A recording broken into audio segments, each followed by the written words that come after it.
Clean literacy. FA1 పరీక్షల మార్కులు upload చేసి క్లస్టర్ మీటింగ్స్కు హాజరవుతున్న ఉపాధ్యాయ మిత్రులందరికీ నమస్కారం. FA1 పరీక్షా పత్రాలు దిద్దే క్రమంలో విద్యార్థులు వ్రాసిన భాషను గమనించి ఉంటారు కదా అందరూ. అన్ని సబ్జెక్టులలో విద్యార్థులు తప్పులు లేకుండా రాయగలిగారా? తెలుగు, హిందీ, ఇంగ్లీష్ భాషల పరిస్థితి ఏంటి?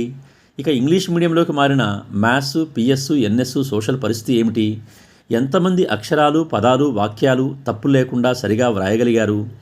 మన చదువుల విషాదం ఏమిటంటే ధారాళంగా చదవడం, శుద్ధంగా వ్రాయడం విషయంలో విద్యార్థులు ఇంకా సమస్యలు ఎదుర్కోవడం. అసలు పాఠం అర్థం కావాలన్నా, నేర్చుకోవాలన్నా పై రెండు ప్రక్రియలు రాకపోతే ఎలా సాధ్యం? మనకున్న సిలబస్, ఎగ్జామ్స్, వివిధ కార్యక్రమాల నడుమ ప్రాథమిక ప్రక్రియలైన చదవడం, రాయడం ప్రక్రియలపై దృష్టి పెట్టడం కష్టమవుతుంది.